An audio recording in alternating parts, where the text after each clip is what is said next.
থেকে ডাকে। আমাদেরকে আল্লাহ রাব্বুল আলামিন তার রহমত থেকে নিরাশ হতে বারণ করছেন।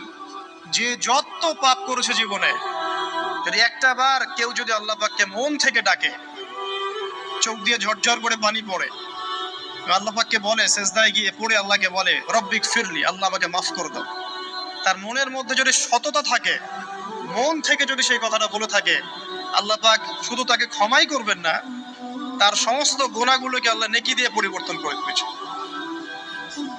একটা হাদিস পড়ছিলাম, নবী করিম সাল্লাল্লাহু আলাইহি ওয়াসাল্লাম তিনি বলছেন যে লাম্মা কাদাল্লাহুল খালক, যখন আল্লাহ রাব্বুল আলামিন এই মহাবিশ্ব সৃষ্টি করেন, তখন আল্লাহ রাব্বুল আলামিন কাতাবা কিতাবান, একটা কিতাব লিখেছেন।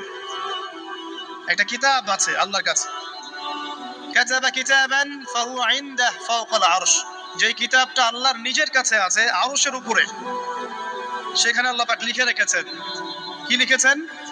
ইন্না রাহমাতি সাবাকাত গাদাবি, প্রতিটা ক্ষেত্রেই আমার রহমত, আমার দয়া, আমার করুণা আমার গজবকে পরাজিত করেছে। মানে আল্লাহ রাব্বুল আলামিনের গজব এর উপরে আল্লাহ পাকের রহমত অবস্থান করছে। জীবনের কোনো ক্ষেত্রে হতাশ হওয়ার কোনো সুযোগ নাই।